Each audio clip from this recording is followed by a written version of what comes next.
वे आप देख रहे हैं टीचिंग मेथड। टीचिंग मेथड में आप सभी का हार्दिक स्वागत है। तो प्रत्येक दिन के समाचार के लिए अभी तक जो टीचिंग मेथड पर नए हैं वे चैनल को सब्सक्राइब कर दें। अब बढ़ते हैं हम शिक्षा जगत से जुड़े प्रमुख समाचार की ओर। वेतन संरक्षण के साथ HRMS अपडेट। 1 जुलाई 2025 से इंक्रीमेंट तय। पूर्वी चंपारण जिले के शिक्षकों के लिए राहत भरी खबर सामने आई है। HRMS अपडेट में अब वेतन संरक्षण के साथ वेतन निर्धारण किया जा रहा है। इसके साथ ही 1 जुलाई 2025 से शिक्षकों की वार्षिक वेतन वृद्धि भी तय कर दी गई है।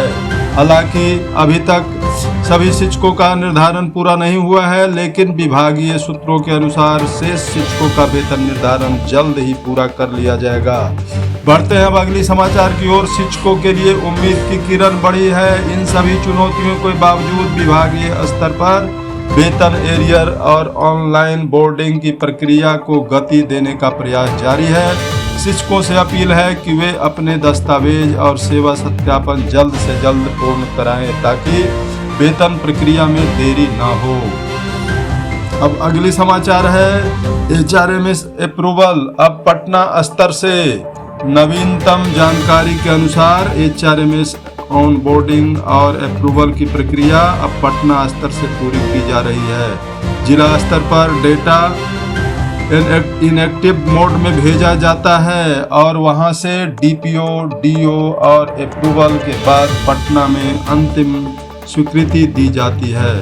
कई शिक्षकों ने बताया कि पटना से कॉल आने के बाद उनका HRMS खुलने लगा, जिससे यह पुष्टि होता है कि अप्रूवल अब सीधे राज्य स्तर से किया जा रहा है। ब्रिज कोर्स पर चुनाव का असर नहीं। ब्रिज कोर्स पर जो है चुनाव प्रक्रिया का चुनाव से प्रभावित नहीं होगी। विभाग ने तैयारी जारी रखने को कहा है। जिन शिक्षकों का HRMS अपडेट और ऑनबोर्डिंग पूरा हो गया है उनके वेतन स्लिप में अब 7 पे और 58% DA दिखने लगा है। निर्वाचन आयोग ड्यूटी के भुगतान पर राहत। निर्वाचन कार्य में जो ड्यूटी पर लगे हुए हैं तो निर्वाचन आयोग ड्यूटी के भुगतान को लेकर दूसरा पत्र जारी हो चुका है। अब जल्द ही ड्यूटी करने वाले शिक्षकों को भुगतान मिलना शुरू होगा, चाहे वे रिजर्व में रहें या सक्रिय ड्यूटी में। सभी को इस बार भुगतान मिलने की संभावना है।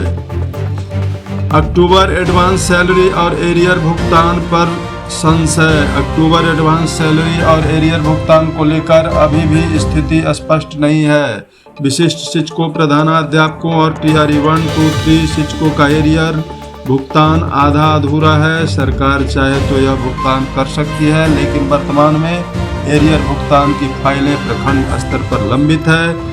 कई जगह एरियर लिस्ट तैयार की जा चुकी है और प्रान नंबर एवं अकाउंट नंबर से भुगतान की तैयारी चल रही है। शिक्षकों के लिए वेतन भुगतान बड़ी चुनौती। शिक्षकों के लिए अब सबसे बड़ी चुनौती है कि समय पर वेतन मिले या नहीं। ट्रांसफर और LPC इन आउट प्रक्रिया पूरी हो जाने के बाद भी शिक्षक अपने वेतन की उलझनों में फंसे हुए हैं। निदेशक के आदेश के बावजूद जिले में भुगतान प्रक्रिया असमान बनी हुई है। विशेष शिक्षकों की सैलरी फिक्सेशन में उगाही का पता चला है, लेकिन इसकी मैं पुष्टि नहीं करता हूँ। शिक्षकों के वेतन भुगतान पर नई VC मीटिंग का आदेश। शिक्षा विभाग की हालिया VC मीटिंग में निदेशक ने आदेश दिया है कि 25 अक्टूबर तक सभी शिक्षकों का वेतन भुगतान कर दिया जाए। हालांकि जिन प्रधानाध्यापकों का HRMS ऑनबोर्डिंग अभी तक पूरा नहीं हुआ है उनका वेतन फिलहाल रुका रहेगा। वहीं जिनका ऑनबोर्डिंग पूरा हो चुका है उनका भुगतान शीघ्र किया जाएगा। अब बढ़ते हैं अगली बड़ी खबर है जो बड़ा फैसला। अक्टूबर माह का वेतन 31 अक्टूबर से मिलेगा। छठ पर्व को देखते हुए बिहार सरकार ने सभी राजपत्रित एवं अराजपत्रित कर्मचारियों को अक्टूबर 2025 का वेतन 21 अक्टूबर से भुगतान करने का आदेश जारी कर दिया है। निर्वाचन आचार संहिता लागू होने के बावजूद भारत निर्वाचन आयोग ने शर्तों के साथ अग्रिम वेतन भुगतान की अनापत्ति दी है। सभी विभागों, जिलाधिकारियों और कोषागार अधिकारियों को आदेश के पालन का निर्देश दिया गया है। अब सबसे बड़ी खबर है जो कि 18 तरह के शिक्षक एवं कर्मी का मांगा गया है रिकॉर्ड। रोजगार सृजन के तहत माध्यमिक शिक्षा निदेशक सज्जन आर.के. ने 3 दिनों में सभी 38 जिले के डीईओ से 18 प्रकार के शिक्षकों एवं कर्मियों का रिकॉर्ड मांगा है। इसमें पुराने वेतनमान वाले +2, व्याख्याता, प्रधानाध्यापक, सहायक शिक्षक और व्यावसायिक अनुदेशक सहित सभी श्रेणियों के शिक्षकों की संख्या और सूची मांगी गई है। तो इसी प्रकार टीचिंग मेथड न्यूज चैनल पर अभी आप बने रहे, इसके लिए बहुत बहुत धन्यवाद। और जो अभी तक इस चैनल पर नए हैं वे चैनल को जरूर सब्सक्राइब कर दें, चूँकि शिक्षा जगत से जुड़े प्रत्येक दिन का समाचार और शिक्षकों से रिलेटेड नए नए नवाचार गतिविधि सभी मैं आपके साथ साझा करते रहता हूँ। अंत में बने रहने के लिए बहुत बहुत धन्यवाद। मैं पुनः मिलता हूँ